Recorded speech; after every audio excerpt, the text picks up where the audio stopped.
Hey guys, this is Alex, and welcome back to the Two Dudes Brews and Reviews podcast. Today we're talking about Isle of Dogs, the 2018 animated film directed by Wes Anderson. The themes of this movie direct our conversation to topics such as politics and media misinformation, but don't worry, we don't go too far down the rabbit hole. If you like what you hear, please subscribe to the podcast, and if possible, tell your friends about us. With that being said, we hope you enjoy the show.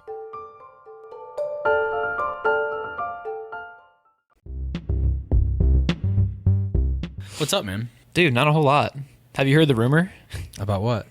Well, it was referenced to the movie, but we watched a pretty good movie. Yeah, I know it was a reference to the movie. I was wanting you to keep going. But yeah, we watched a good movie. I didn't have a very good... I had a setup, but I had no punchline. Did you hear? Dude, let's talk about it. We watched Isle of Dogs. Yeah. My suggestion. Me and you went and saw some live music this past week. Well, sorta. Not like a scheduled ticketed event. No, it was an open mic night at a bar in a small town. It was the first time I'd been out in like a long time. Yeah, we had a good time. The smacking of your lips. I think you really liked the beer that you just tried. I don't know if you're going to like this. I like it.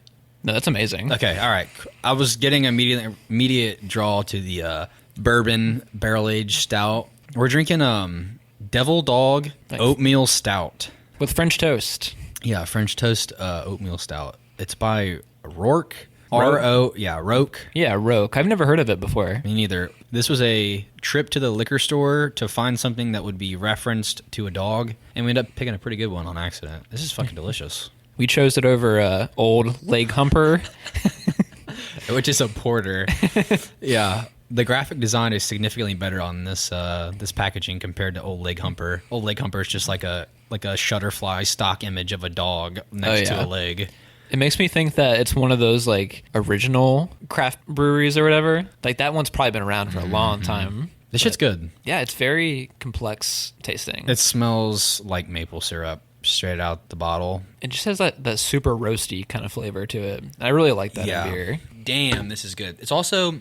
Unintentionally, we didn't even check the ABV. It's 8.3, so we got to be really careful. This will go really well with La Fin du Monde, because we're like, damn, we want to drink that shit too. This shit will go good together, because that shit's pretty spicy. What podcast was it that we... Was that another round? Recent. Yeah, it wasn't too long ago. We did see live music. It was very refreshing. We saw, I believe, an old friend of yours is part of the band. It was a buddy I used to play in a band with a couple years ago. I think they're called Easy Rider, and they do like stoner blues rock. It was excellent. There was, since it's open mic night, like anyone could have went up, but they like as a band went up and played. We talked to them afterwards, and like they changed their tempo a lot throughout the song. We asked them, like, how did you guys, like, write that? Like, how did you guys come up with that? And they're like, well, we were kind of just jamming up there.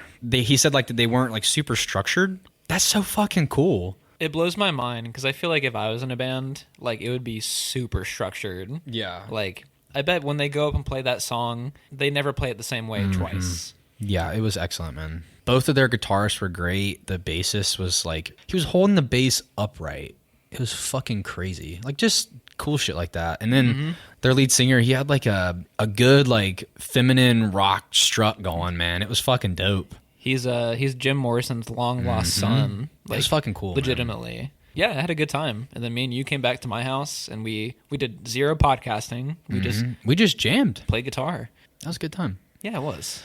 Anything else you like been into this week as far as like movies go or anything, or if you like watched anything recently? I mean, like with movies, not really. Like album-wise, anything? There was an album called The Million Masks of God from Manchester Orchestra, which is a band that I've like been in love with since I was like 16 years old. I fucking love it. I mean, it's a great record. That was good. It'll probably be on replay for all of 2021, and I hope to see them live whenever, you know, that shit is allowed to happen again. I listened to that album twice.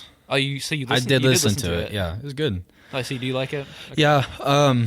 The song structure felt very repetitive. It felt like a really long jam session because a lot of the songs like would trail into each other pretty well, I thought. Mm-hmm.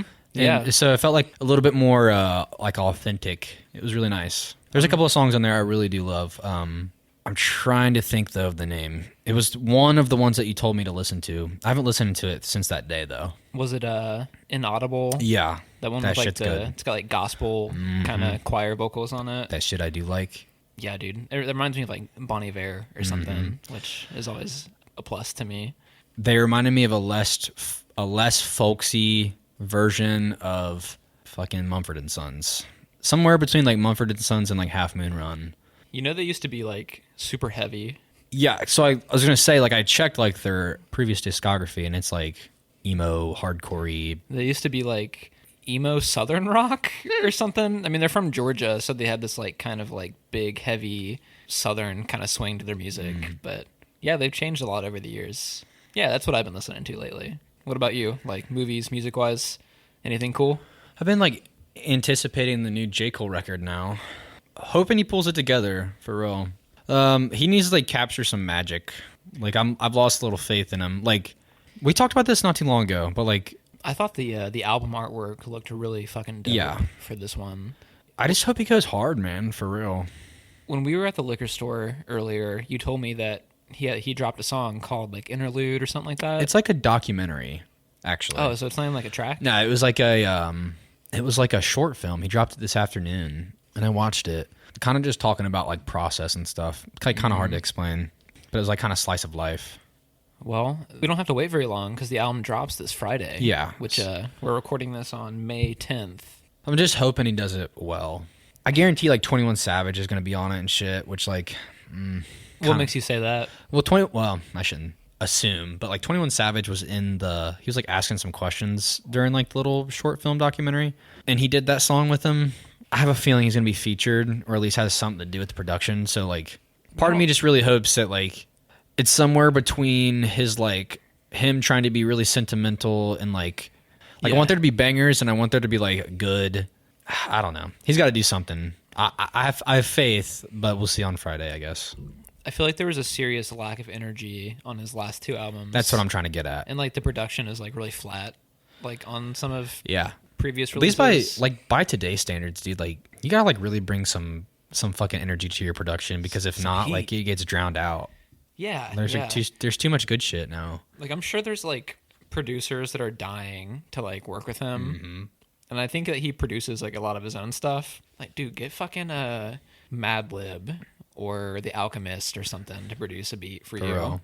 That's what I'm saying. He like kind of touched on that like during the documentary too. It's like only like 15 minutes long. Maybe I'll have to give that a watch. Well, maybe we can throw it on later after the podcast. But then other than that, I haven't watched really any movies besides Crazy Stupid Love. It was like a date night thing. That shit was actually pretty good. It wasn't stupid, but it wasn't like, it didn't blow my mind, but like I enjoyed the romantic comedy aspect of it. But yeah, man, we should talk about the movie now. Yeah, we watched Isle of Dogs. 2018, directed by Wes Anderson. You have to talk about a Wes Anderson film. Are you a big Wes Anderson fan? See, the thing is, I haven't seen like all his movies. Well, neither have I, but... I've yet to see The Grand Budapest Hotel, and I own it. I have yet to watch it. It's a good one. I know, I need to fucking watch it. But I've seen this and Fantastic Mr. Fox, and I think that's it. Really? So I only know him from his like animated. I don't think I've seen anything else by him. He's got the French Dispatch coming out soon. I hope he like returns after that movie. I hope he returns to another animated film, because like this shit's super refreshing. You never know. I mean, there was like a pretty long gap between Fantastic Mr. Fox and then Isle of Dogs. Yeah. Wes Anderson is a really cool director, but like I've never considered him to be like one of my favorites. Although like if you were to show me a scene from a random movie, like a 2-minute clip, I could probably say that's a Wes Anderson movie. Like he's got a very unique style and voice, which is something that, you know, a director should be going for. He's super quirky. I have not seen all of his movies either. I've seen Fantastic Mr. Fox. I've seen The Royal Tenenbaums, Moonrise Kingdom, Grand Budapest Hotel, and this one. So he's got some older ones. I've got Bottle Rocket on Vudu, which I haven't seen yet. His like first feature film was like what the fuck is his name? Guy that plays Ka-Chow, old Lightning McQueen. Owen Wilson. Yeah, Jesus Christ. Wow. Ka-Chow? He goes, Ka-Chow. You ever seen fucking Cars? Lightning McQueen, Pixar. I don't think I've ever seen Cars all the way through. Fucking Kachiga. Bro, you don't know about the Kachiga? That was like when Pixar started to lose me a little bit. Mm-hmm. Owen Wilson plays Lightning McQueen. He goes, ka-chow. Owen Wilson is a common actor in Wes Anderson films. Yes, sir. What are some of the common characteristics of a Wes Anderson movie? I mean, you mentioned dry, like deadpan, witty dialogue and humor. The way his camera work, there's never like any. I didn't really pay a whole lot of attention, and I couldn't say never, but I would say the majority of shots are cut, like scenes are cut between. How do you fucking describe this? Imagine a long rectangle sitting horizontally. Okay, really stretched thin, like a really widescreen TV. The camera will be on like a single middle row, and like will like pan. There's like the way he directs is in like it's very like symmetrical. Yeah, it's like parallel. He's always parallel to a backdrop. He's never like in a corner. There's one film that he does that in, and I don't know which one it is. That's the only time he ever does that. He never like has the camera pointed at like a 3/4 degree. I don't know how you like a quarter. Like he's never pointing at a corner. It's always flat backdrop, like green screen looking. But it's not. I mean, it's all practical. And it's usually like really static too. Like the camera will in this movie there are parts where like it's moving from left to right. A lot of the time like it's a focus shot and characters are just like in the same spot. Yes. And then the camera will cut and then it'll do the same thing in a different angle. Like you could be looking at a painting at each part in the movie. Like it's very imagery heavy, very art focused, not so much like dialogue and like because like his quirky, witty humor, like dry humor, plays into the story very heavily. So it's never like super emotional. Like I agree. Very unique in that aspect of how he like directs. The only other stop motion animation movies I think I've seen is like Wallace and Gromit.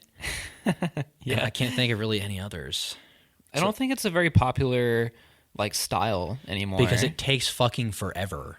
And we'll get into that because there's some scenes in this movie that apparently took months to create. Jesus like Christ. 30 seconds of material. Another characteristic of Wes Anderson's movies though is these huge ensemble cast. Oh, well, of course. A billion fucking famous people.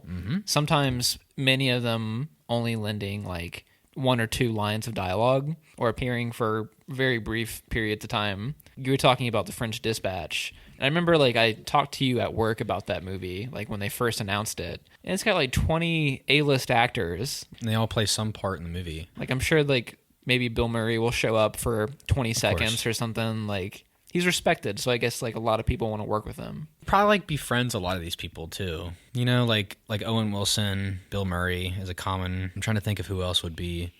We can look at the cast and see if we can see any. Edward Norton. He's been in a few. Has Jeff Goldblum been in any of his other movies?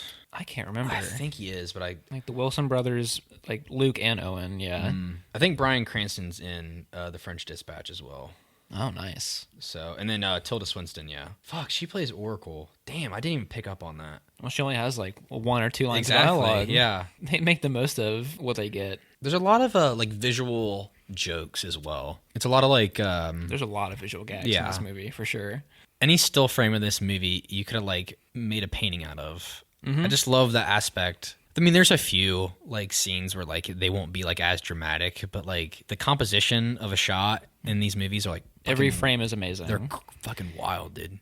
Even from like the very beginning, because we get this like little there's like a narration intro before like the real story kicks off with like the people drumming and stuff. This movie is worth seeing for the visual component alone, and also like the kanji. Like the Japanese writing throughout the movie, like it plays such like a role in like separating shot composition and stuff. Also super nice because it's always vertical, like because that's how they write and it's right to left. I just think that shit's so cool. Like because he's an American director, you know what I mean? Well, I don't know if he's American. I think he is. Yeah, I think he is too. Could be British, but he's from Texas. Okay, works for me. He's as American as it fucking gets, dude. Since he's an American director, like did this really well, and some of it's satirical, obviously. I feel like you really did a good job of like capturing culture and some of the aspects of the movie like really well. I agree. It does feel like an homage to Japanese culture. Did you know there was like a lot of controversy about the Japanese portrayal the way things are nowadays, I don't want to go into a tirade about cancel culture or anything. Get fucking canceled, Wes Anderson, right here, right now. Sometimes I'm like, yeah, that makes sense. And then other times I'm like, oh my God, let it go. And apparently there was a minority of people that thought this movie was offensive to Japanese culture. Were they Japanese? Probably not. Were they white? They were probably white people. Just a little PSA. If you're white, you ain't got to be a fucking ally to everyone, all right? You're a fucking white person. Or you don't need to, like, speak on behalf of everybody else. That's what I'm saying. Like, let them take the reins first, and then you can follow. You fucking hypocrites, damn it, you. But yeah, I thought he did it really well. Like, I'm not... The whole, like, conspiracy theme, the conspiracy theory, like, theme of the movie, too. Like, I'm like, that shit happens all the time, and it's always, like, out of the reach of fucking... out of the eye of the public. Well, what's the plot of this movie? The plot of the movie is a boy... Young Atari. I almost called him Akira, like from Akira, or whatever you call it, like the movie. The anime movie. I almost did that. Atari, he's the nephew of the mayor... He's the nephew of the mayor of Megasaki. The dog flu has made dogs sick. There's a multitude of symptoms. It's basically like death for dogs, a slow, painful death. Then his dog, his guard dog, that he is bestowed upon, his name is Spots. And Spots is dog 0. He gets sent to Trash Island because dogs have like overpopulated and they quote unquote worried about the dog flu jumping from dog to human. This all happens like within the first 5 minutes. Atari flies a little plane over to Trash Island to find Spots, and he crash lands. And we are greeted with our 5 main character, like casted dogs, which is Chief, Rex, King, Duke, and Boss. Duke is There's some tough fucking names for dogs. Fucking Christ. Just couldn't you pick like Luna or Willow? They might make an appearance at some point in the night. But yeah, Bryan Cranston plays our main character, or like I would say our main dog, which is Chief. He's a stray. He's a stray, brother. And then we got Edward Norton as Rex, Bob Balaban as King, and then Jeff Goldblum as Duke, and then Bill Murray plays Boss. And they have like their own little backstories and stuff. Yeah, like one of them was like the spokesperson, not spokesperson. A mascot. Like a mascot for a baseball team. One of them was He was like a part of a puppy snaps commercials or something like that. Yeah. Like a dog food commercial. They find Atari after he crash lands. I love the introduction to the gang of dogs. Too. They fight over trash. Some kind of like compactor thing drops off a bag of trash, and these like 10 dogs, like the 5 main characters, and then like these 5 random dogs. They're like kind of like labradoodles or something. Yeah. Like sheepdogish. And they have like a face off, and they're all growling. And like at this point in the movie, like none of the dogs have spoken yet. Mm-hmm. So like they're like, you know, being like real animalistic. And then Edward Norton's like he cuts him with like the human voice all of a sudden. He's like, well, maybe like we shouldn't let's see what's in the bag first before we like kill each other. So see if it's worth fighting over. And they like name off all this trash. He's like a rotten apple core, like a half empty can of sardines, like rotten pickles, and and they're like, okay, yeah, it's worth it. And they start fighting.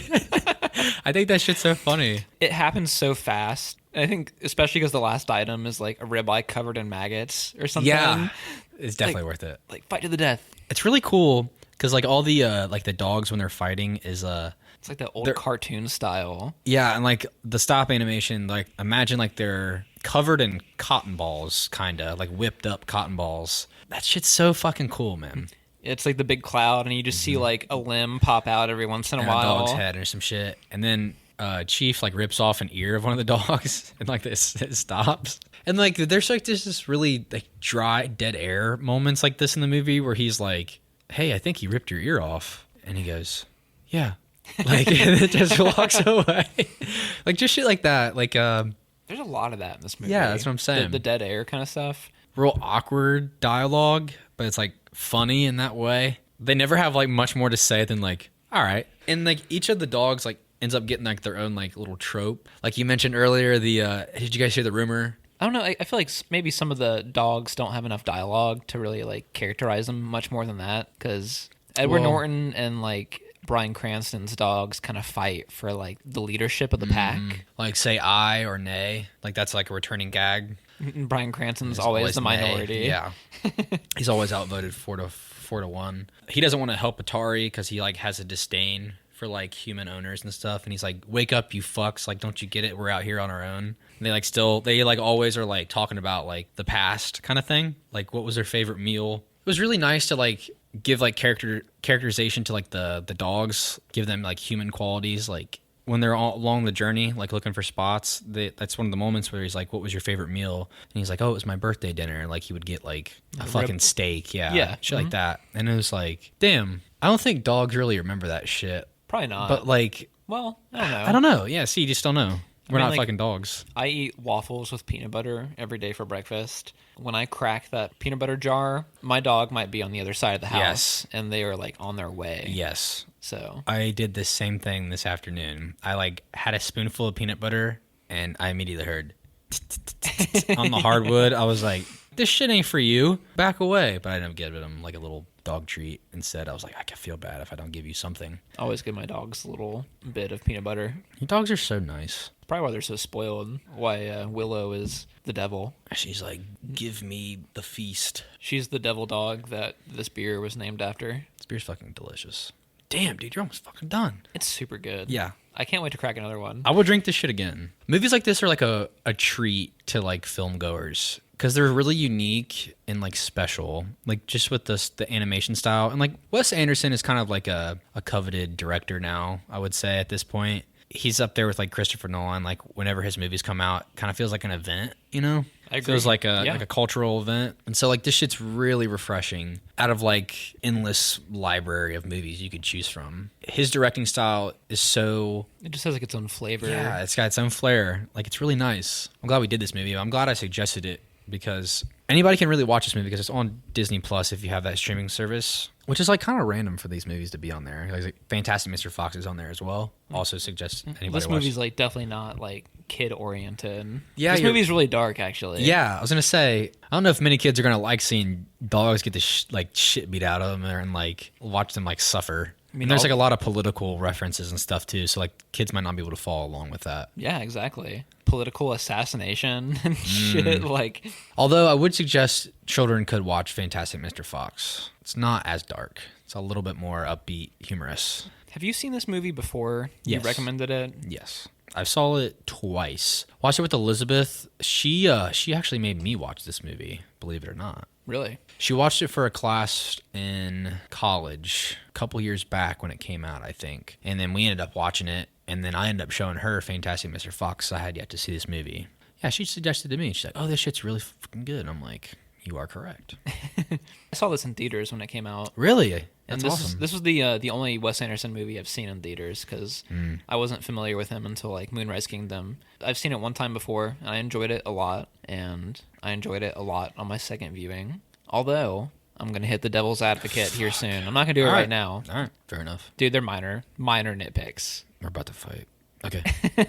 I won't go into it yet. We've only talked about the dogs so far. I mean, like for the most part. Yes. The human element of this movie. We didn't talk about how obviously it takes place in Japan, so none of the Japanese characters are subtitled, right? It's either narrated or there'll be like a literal translator. Yes. But it only happens sometimes. Like not all the times. There might be a scene where like Japanese characters are talking and you have no idea what's going on. You have to figure it out visually. Yeah, and that's not a complaint. The only time that like the translator comes in is when like a public event is happening. Yes. Like when the mayor is speaking in front of... addressing the public and stuff. Yeah, exactly. And then if there's like a transcriber person typing out shit like that, other times to fill in the gap, it's narration, a character outside of the film, and then there is like you said, there's nothing. Like you have to figure things out visually, like the story is told to you visually instead of. And I'm cool with that. Like it reminds me of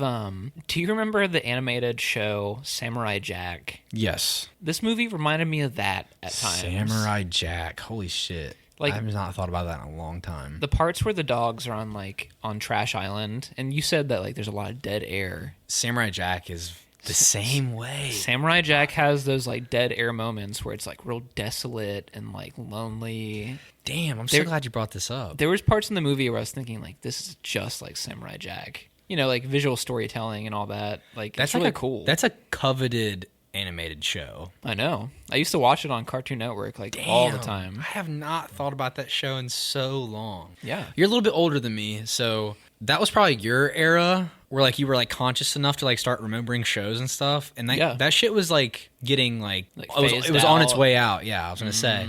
The shows that I remember was like Adventure Time and like the regular show on Cartoon Network. Like those are my two shows that like when they were on, we were like, we're watching this shit. And then Drake and Josh and like iCarly, like those were my bread and butter growing up. So yeah, I'm glad you brought that up because I wouldn't even have thought about that. It gave me like the same kind of like general vibe.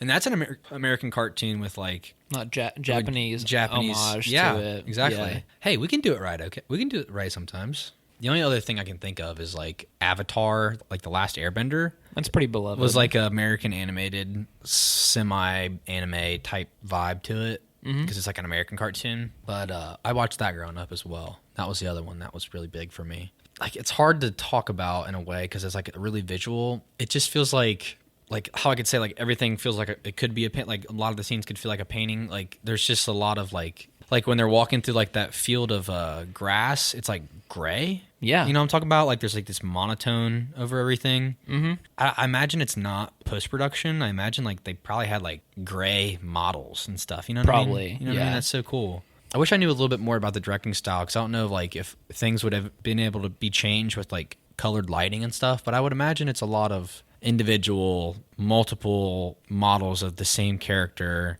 And then like different facial expressions and stuff like that. Oh my god, I can't even imagine like how much time. And they're tiny little models too.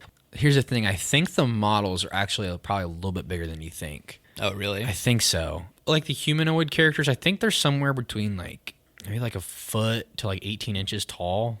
Okay. I think that they do that because like so they can capture a little bit more detail. It's not like an action figure, you know what I mean? It's not that small. Like while we're on the subject of visuals and all that, the set piece of the igloo made out of old bottles, that looked fucking amazing. See, that's the thing. Like that makes me question the scale too, because like they didn't use real bottles. I would imagine. No, they couldn't have. Yeah, that shit was really cool because it's all like translucent. Yeah, it's like it's an igloo, and a lot of it's like sake bottles. Like you can see it. It says written like in sake. Man, he like really goes like the extra mile. Because, like, this show would have been a lot easier to do, like, hand-drawn animation. You know what I mean? But, like, you have to create all these little things. There's other aspects of the movie that, like, I know, like, a ton of work had to go into, like, the laboratory scenes, the centrifuges and stuff, and, like, all these, like, really early computer-looking, you know, like, how computers used to be, like, the size of a room. Yeah. Like shit like that. Like shit was really intricate, like a ton of wire and like all these different panel lines and stuff. It's just like a lot of work, and like that was a small part of the movie. Like they had to make that individual set piece for like a small like 30-second scene. One that sticks out to me, the sushi scene. The chef is cutting up the fish to poison Dr. Watanabe. Yes. Apparently that scene took 8 months to animate. It reminded me of Studio Ghibli movies because food plays a big role in their animation. Like this really beautiful like hand-drawn animation in Studio Ghibli movies. And so like whenever they animate food, it's always like really detailed and like makes shit look so much better. like makes shit look so edible. It was kind of like this. Didn't I mention that in our Spirited Away Probably. review? I was like, damn, the food looks really good in this movie. So did the parents. They got really fat and turned into pigs. That's right. But like how you said, like cuts of fish. I wonder how it took 8 months. That's what I'm trying to think. Well, it's so detailed because it's like close up and like it's like a very detailed representation of like rolling up the rice paper and all that shit. Like I don't know. It takes years for like a sushi chef to master that shit. So I imagine it probably did take a while. Damn, I want sushi now. Fuck, you're not a big sushi fan, are you? Can't even eat it anymore. Were you ever? A little bit, yeah. Not like a connoisseur or nothing. A lot of sushi has like avocado in it, and I'm allergic. Yeah. So I can't do cucumber. That shit gives me terrible indigestion. Same with like cantaloupe. The melon class genome fucks me up or whatever. When I was in New York last year, I went to a sushi place because they had like vegan options and stuff, and I had like an amazing sushi roll that was made out of like mushroom and like rice noodle. It wasn't like traditional sushi, but like this like spicy sauce on it. Fuck, I want sushi now. You like put me in a trance over here. It is really good. It's crazy. Like the tuna population is like so low now compared to like when sushi was first like introduced. You ever seen Bro, that's why I'm vegan. Fuck. Shout out to my vegans. Shout out to my white people. Fucking. You ever seen the documentary Shiro Dreams of Sushi? No. I thought you were gonna say Seaspiracy. That's kind of new. Seaspiracy? Like a fish rights movie. I haven't seen it, but I get the gist of it. You know what's crazy? What? SeaWorld. Man, fuck SeaWorld. I've been to SeaWorld, actually. I have, too. I went when I was young. What state? Orlando. You know there used to be one in Ohio? What? Yeah. What? It was kind of outside of, like, the Cedar Point area, like Lake Erie and stuff. Holy shit. There was this amusement park. It was Six Flags. Yeah. There was a SeaWorld across the lake from Six Flags. So they bought SeaWorld, and so, like, the Six Flags park became a SeaWorld Six Flags hybrid. Oh, my God. And I went there when I was, like, 9. Holy shit. I didn't even know that existed. I mean, I'm sure it's gone. Yeah. It's gone now. Because Cedar Point bought it and then, like, fucking demolished it. But that sounds about right. They almost ran, like, Kings Island to the ground, too. Like, Paramount. Like, they almost went bankrupt at Kings Island. Do you know that? Before it got bought out? I don't know who owns it now. Cedar Fair. Cedar Point does. What was the...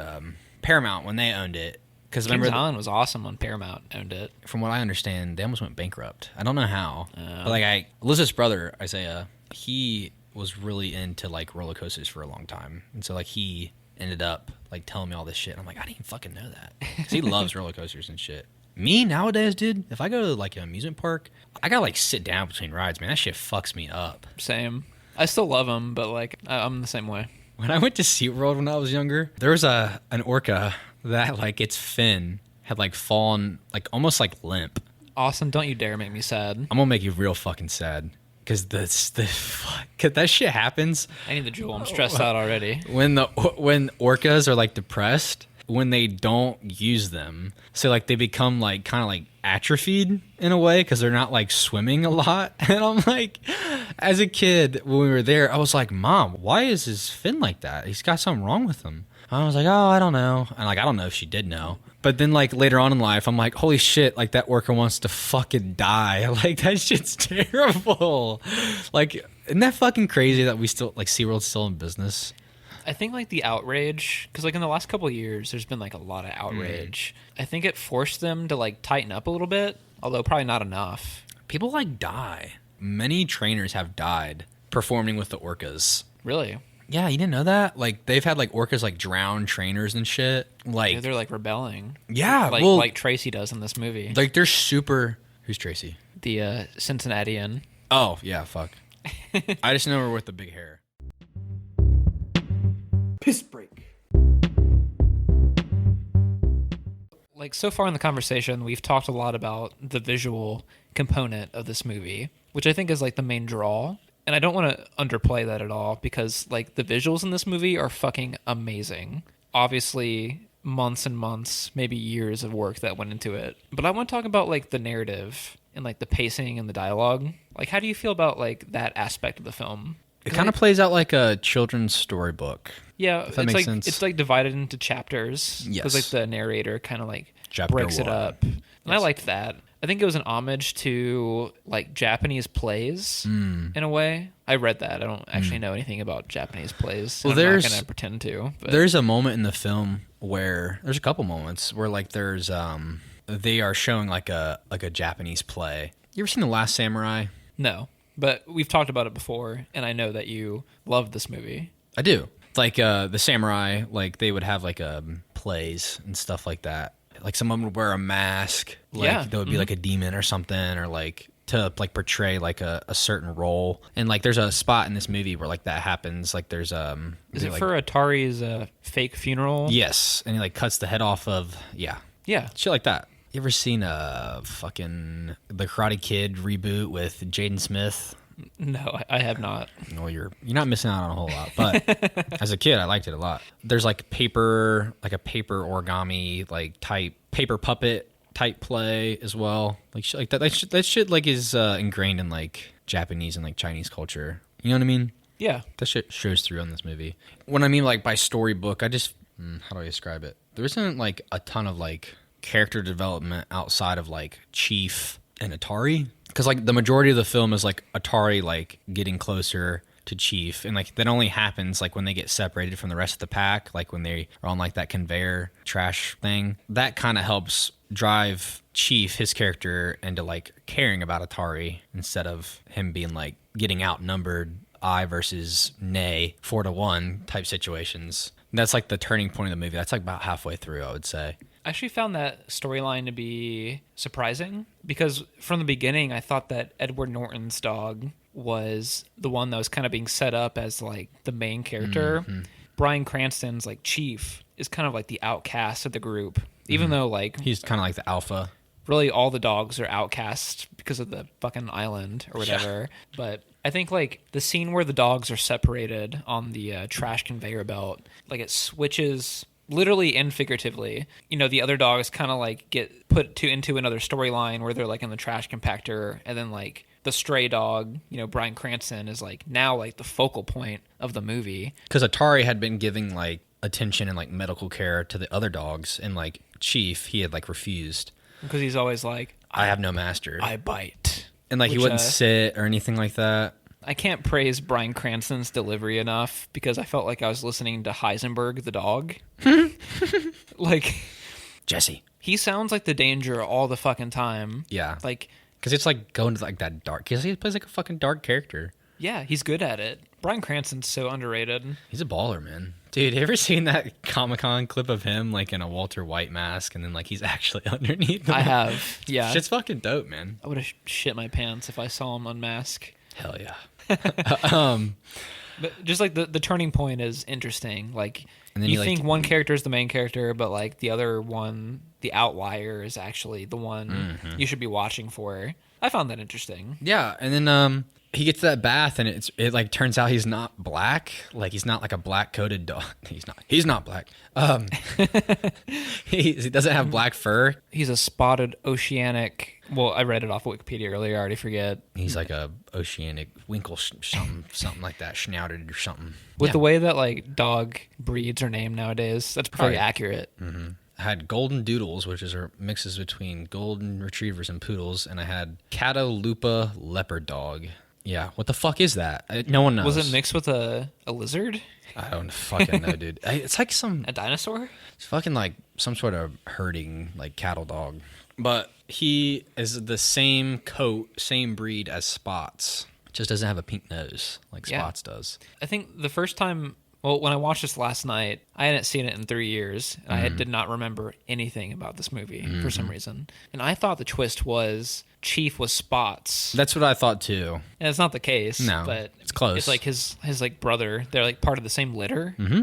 That shit's cool. Like, that's what I thought first when like he like gets the bath and everything. I'm like, is he Spots? Because you already get like the they're different voice actors. So like it was like no, but I'm like, and then I was trying to figure out. I'm like, well, maybe in dog years his voice has grown deeper, like an old man, because like it's like years passed between like certain aspects of this movie, and it's like or like 6 months before, like a year later, or like 3 weeks later type deal. So I was thinking like, well, maybe he's gotten older and he doesn't remember. Like I don't know, like maybe do dogs have perfect memory? Like you know what I mean? Shit like that. But then it turns out not to be the case. I don't want to forget like there's robot dogs. They like manufacture like robot dogs to like hunt after Atari on the island and stuff, because like the uncle is like trying to get Atari back because like it's reported on the news that like Atari flew his plane over there and like crash landed. Tracy, the Cincinnati girl, the foreign exchange, she's like trying to uncover some conspiracy. She's got like her own like little, what would be the word, like rebel group. Mm-hmm. I almost said Antifa. The Antifa Jesus dogs. Christ. Fucking Christ. All the political talk in this movie. They're like some sort of club at like their school and stuff. And there's like a hacker kid that has like no dialogue. He like helps like play a role throughout the movie and stuff, and they're trying to uncover this conspiracy because like the whole point of it is like the uncle like is a cat lover and like hates dogs. They all hate dogs.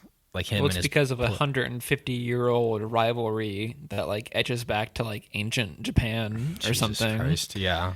I thought This movie's so fucking quirky. I thought the cats would actually play a bigger role in the movie. Like I thought it'd be like cats versus dogs, but like it doesn't. Like No. the humans are kind of like speaking on behalf of the dogs. I like the political aspects of the movie because like they're like riding on this hysteria that like dogs are like a nuisance to society. It's kind of weird because like that shit kind of happens, but just not with like dogs.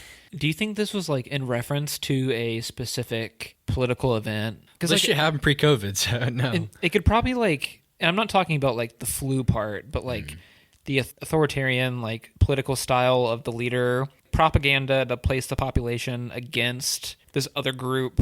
There has to be some kind of real world inspiration for this. Like I kept wondering that throughout the movie. Like, what do the dogs represent? Like, I don't know if Japan's ever had something like that, but like I know China. well, they have like a Muslim, like an Islam genocide going on right now. Yeah, or something. they're Uyghur Muslims. I was watching a short video on Japan's like social point system that they have. Do you know about this? Or China? Or China, sorry, not Japan. Yes, Do you know what I that know is? about it. It's fucking weird, man. This shit isn't happening right now, by the way. Like, I know it's like weird because we're in America, but like that shit could happen here too. Like, if we're not careful, like democracy is like a very It's more fragile than you think it is. yeah. And like we got to find out like last year that it's fucking weird. Like, I'm not gonna give you my fucking opinions on it. That shit's not out of the conversation. And like the social, like have like a social media type system going, and it's like developed to incentivize like people to tattle on their neighbors and stuff. Like you can't speak out against like the Government authority. Yeah, and like if you commit, because they have like cameras, like a wide camera system that like has facial recognition and stuff, identifies objects like cars and bikes and shit like that, and like they can identify faces. That's so wild. They have like one camera for like every 5 citizens, and there's like a billion people in China. That shit exists. It's just fucking weird because like in America, like we have all like these freedoms that come with like just being American that like we are just given, and then there's aspects of our society that like want to take stuff like that away, other aspects that like want to push authoritarian, and then there's like other people that want like more libertarian views. Real fucking weird because like the more shit moves towards authoritarian, the more authoritarian it becomes. So it's like tough. It's like tough to balance. You know what I mean? Fucking whack. I have a pretty libertarian point of view. Like I just like people. I just don't want to like tell anybody else what to do, and I don't want anybody to tell me what to do. I think this movie showcases that authoritarianism like aspect of it. Because like Mayor Kobayashi, is that his name? Yeah. He has like an opponent in the upcoming election. Which is Professor Watanabe, correct? Yeah. Gets fucking poisoned. Professor Watanabe is kind of being like, he's a scientist and he's trying to come up with a serum for this Dog flu. The dog flu that was, we later come to find out, was created by Kobayashi's like regime or whatever. It's interesting that like he's coming to his political opponent in the movie with like trying to come up with like a solution to this problem. They deny And then he's like, the solution. he's like, nah. Oh, can we also say like the his assistant, like he looks like a fucking Addams Family character. Oh, Kobayashi's assistant. Yeah, I thought you he's meant like- Watanabe's assistant. But he looks like an Addams Family character, real long, lanky, dead-looking dude. Fucking monster Frankenstein type shit. Yeah. Yes. And then what were you gonna say? Watanabe's assistant, Professor Yoko Ono-san, voiced by Yoko Ono. Holy shit! Really? Yeah. That's fucking cool. John Lennon's widow. Yeah. Hell yeah. Crazy. She plays a small part in the movie, but I mean, didn't like, even- it's, yeah. it's like, it's cool that she's in there. Yeah. But I'm even more happy now about this movie. getting off of the political aspect of the movie, narrative-wise, I don't know if you'll agree with this or not, but I thought the pacing was all over the place. Because we talked about Is this your devil's advocate moment? a little bit. There's a lot of parts where the narrative itself kind of drags. I know this is a visual movie, and like a lot of the storytelling is done visually, but sometimes it feels like the movie grinds to a halt during certain scenes, and like I found myself like wanting something to happen. I don't know. Did you feel that at all? I think like in the middle of the movie, it starts to get like they're trying to cut all these different parts of the story, move it along quickly enough. So you're like cutting between like the dogs, the professor, Kobayashi, like the mayor, and like you're cutting to like Tracy and like her group of like rebels, and then like you're cutting in between all these things. And there's like flashbacks too. And yeah, I was gonna say like there's shit like that where like they're like trying to give you a little bit more information, like spoon feed it to you. There's always like this one thematic soundtrack part of the movie, like where it's like, how do you describe it? It's like Japanese like drums and like chimey, which is awesome, by the way. Yes, that also is like brought in like all the time. You get kind of overwhelming in like that aspect, I think, and like I don't know if it feels like it drags along for me. I don't know. I didn't feel like the movie was really moving slow. I just felt like, because it's like the movie is, how you said, like it's trying to show you things visually. Shit just starts happening like in front of you all the time, and sometimes it's hard to digest because like they're trying to give you the human qualities of the movie, and like that shit's happening, and then like also it could be subtitled or not. So like you're kind of like hopping in between all these different ways of the movies being. It's hard to like be mentally adjusted to any one situation. Exactly. There's one part in particular I'm thinking of where like Bryan Cranston and Atari like get to the end of this bridge, and they've kind of like reached the end of their destination, like where they were trying to go, and like it's like the canine testing facility, correct? Exactly. And it's right before Spots is introduced. Yeah. And like the movie cuts to this like 10-minute detour about Spots, and it feels like we were heading towards this climax, and then here's a flashback, and I feel like it kind of derails the momentum a little bit. Yeah. I don't know. I didn't pay a whole lot of attention to shit like that, but yeah, you're probably right, because that shit does happen, and it's like trying to give you Spot's background real fast before he like comes in. Like that shit probably could have been like littered in somewhere else. You know I agree. Like even at the beginning of the movie, you know what I mean? Was it bad pacing, or was it Wes Anderson being Wes Anderson? Like I can't tell if this is like a trope of his movies, like, oh wait, here's this flashback real quick. Like forget what's happening right now. Yeah, that's also yes, you are right. It's not like it doesn't work either. I'm not saying it doesn't work, but I think it like lessens the impact for me. Like how I said, I should have watched it more than once. I should have got my first viewing in, and then I should have got my like analytical analysis of trying to pick out different things I didn't like or shit I did like a lot more. There's a lot of like that same like repetitive quirky tropes too. So it's not like the movie was like had like a shit ton of character development, because at the end of the movie it's like there's like one or two characters that get any development at all. Yeah. And then like, That's yeah, fine. by the way, like Atari's now the new mayor, and then like Tracy's now his like girlfriend or some shit. Like, you know what I mean? Like it felt out of nowhere. Yeah, kinda. Shit like that happens, but it's like, well, fuck, like we'll get into the Tracy shit. You don't like Tracy. It felt like she was unneeded.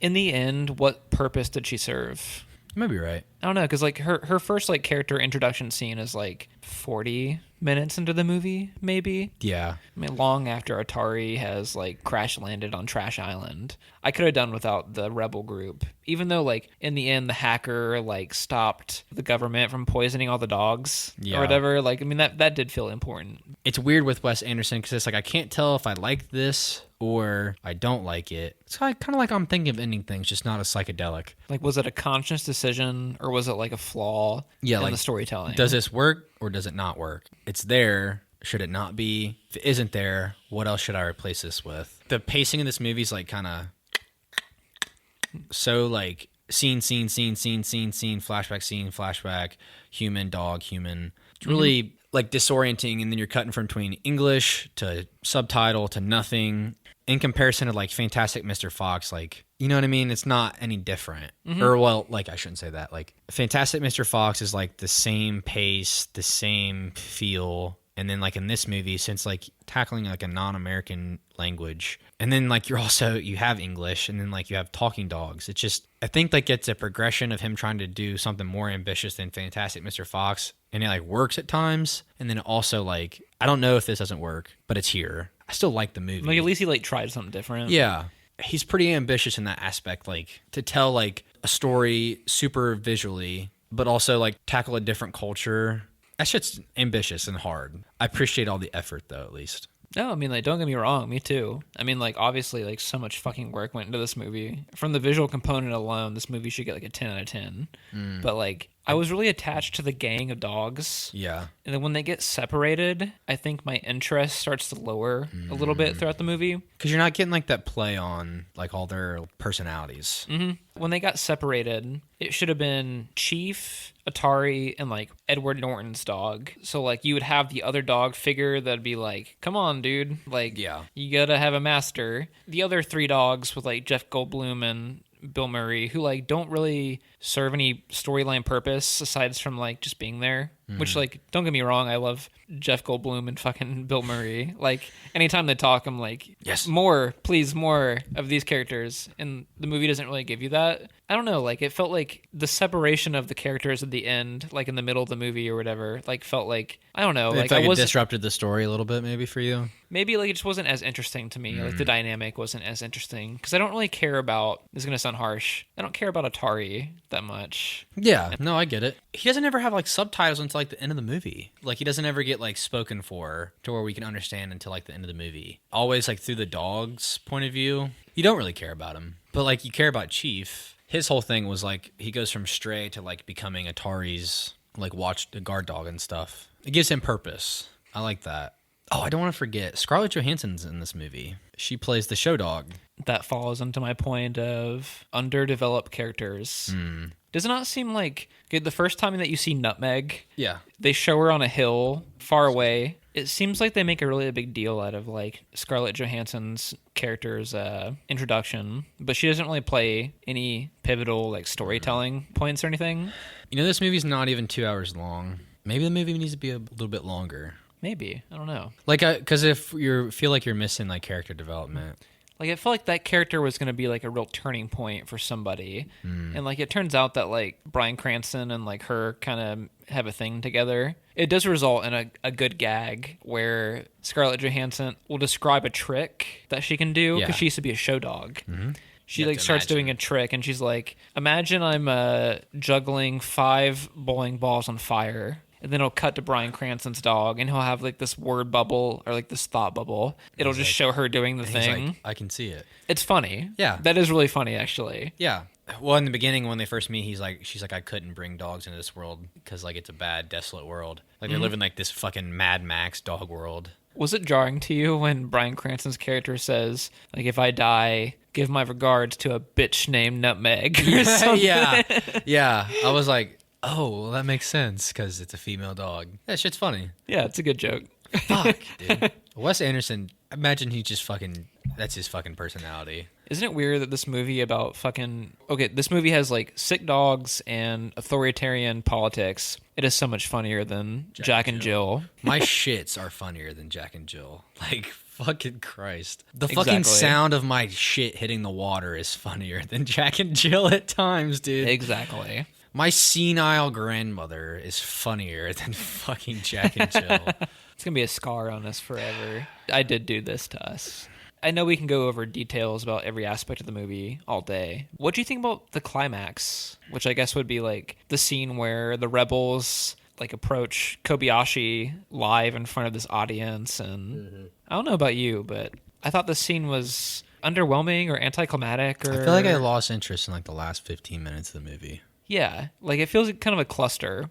Yeah. Because everything is given, like we're watching it play out, and then we have Frances McDormand as like the translator giving us the information in English. So it's like a thing happens, and then it's explained to us. And another thing happens and explained to us. I don't know, like the climax doesn't really work for me. Even though I like the outcome, but like the way it got there was unfulfilling to me. Yeah, it's kind of weird. It had like a weird like storybook ending where it's like happily ever after for everyone that's still alive, and like the dogs are all happy and have their puppies, and then like Atari and Tracy now are like some fucking dog activist type leaders and weird shit. Like it still works because it's like quirky Wes Anderson. It's really resolved. But it felt like there was no reason because like for all that whack shit to happen. Apparently Kobayashi has this like 150-year-old rivalry against dogs. He just changes his mind all of a sudden, like out of nowhere, because he's like, I'm dishonorable. And then there's like this weird 1-minute subplot where like he has to give his kidney to Atari. Yeah, because like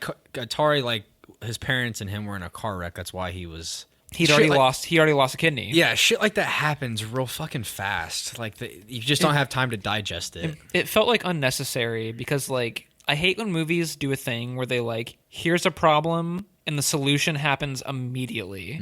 Like there was like no time for drama or tension. Yeah. It was like, he needs a kidney. And then Kobayashi's like, I'll give it to him. And then it just happens. Yes. Like, I mean, you're right, but I don't know if it weighs out like the rest of the movie. no, I mean, But it's, yes. it's such a short portion. You're good at devil's advocate. I'm not. No? I'm always like, I like it. And you're like, but listen, here, let me tell Well, you. I mean, really, I'm just pointing out like small flaws. I mean, it's not like I'm like at the end of this, I'm gonna be like, yeah, animation was good, but 3 out of 10 or something. You know, that's not.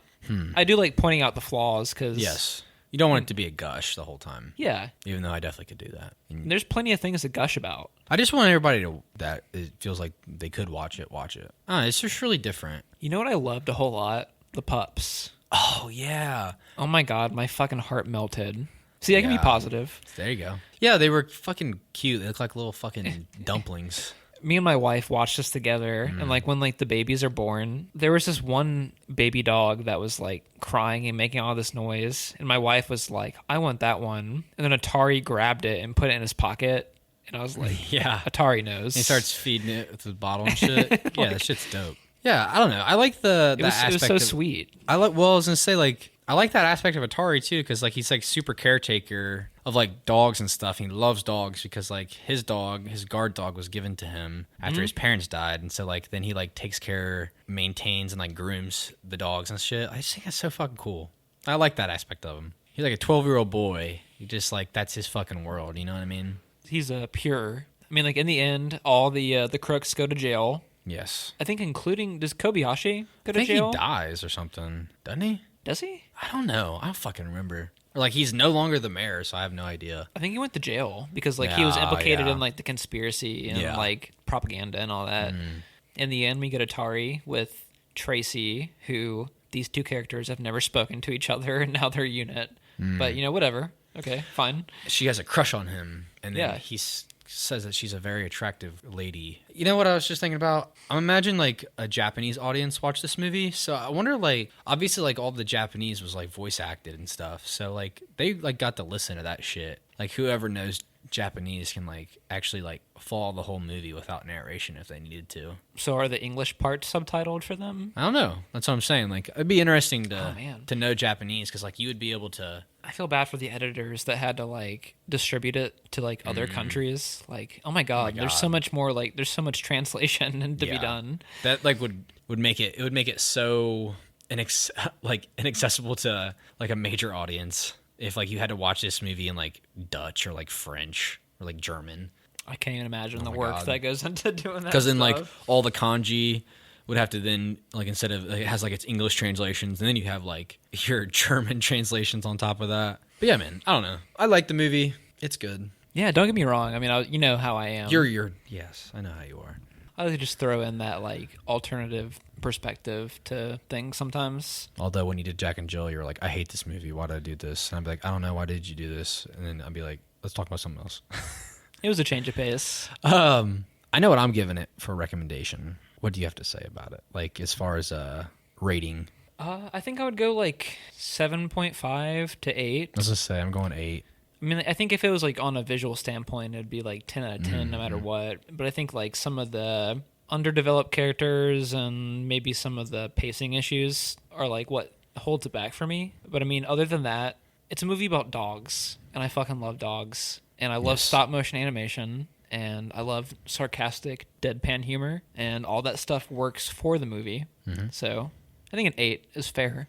I was to say like 8 to 9, 8.5, shit like that. I give it like a 85 out of 100. Yeah, man. The movie's accessible to people. I know a lot of people that have Disney Plus. A lot of people love Marvel movies and Star Wars and shit. So, and Pixar films. Like this is available to that. Like this is like more weird for that crowd. Yeah. But I mean, like If you don't think you could do this movie, watch Fantastic Mr. Fox. And after you watch that, you'd be like, okay, I want to watch Isle of Dogs because that movie's also excellent. I just wanted to pick something that, like, if anyone asks us, because I was really, like I said, I was really inspired. Like I said on the last podcast, like when a guy at work was like, he said, tell me what to watch. And we're like, something on Netflix. I'm like, The King.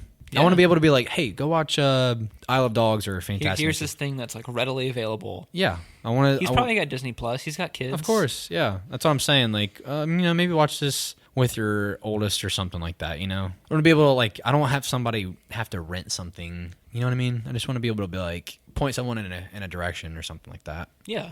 Challenge them a little bit too. I am eagerly anticipating your recommendation. Do you think you know what it is? Can you give me a hint? I know it's an album. It's not. Oh, it's not an album? I thought for sure you're doing an album. It's No. a movie? Yeah, it is. Is it Birdman? Fuck you. Yeah, let's go, baby. Let's go. Man, fuck you. I had like a fucking introduction and everything. Introduce it to me. Well. The following movie is one of my favorites of all time. Yeah. And it won Best Picture, Best Director, Screenplay, and Cinematography in the year that it came out. Jesus Christ. Yeah, this movie is very highly acclaimed. I own this movie. Birdman. I fucking own it. I've never watched it. How did you know I was going to do Birdman? I feel it. I feel the air. I feel like I had to atone for my sins for like recommending Jack and Jill. You got to go balls to the walls, like good ass movie. This one, I'd had it in the cards for a while, and I didn't know what the right time to recommend it was. I think after one of the worst movies of all time, I have to go with one of my favorites. All right, fair enough. So I'm excited. This is the second time you've successfully guessed what I was gonna. I'm a wizard getter. You've said it yourself. You have an intuition of me. I am a wizard. Yeah, I'm excited, man. Finally gonna be able to like watch this movie and be like, I understand what you're saying now. I hope you like it. I imagine I will. I'll have to have Elizabeth watch it with me too. Aggravate the fuck out of her by trying to force her to watch a movie. She might like this. All right. Well, Birdman. Thanks for listening to Two Dudes, Brews, and Reviews. We'll catch you next time. Adios.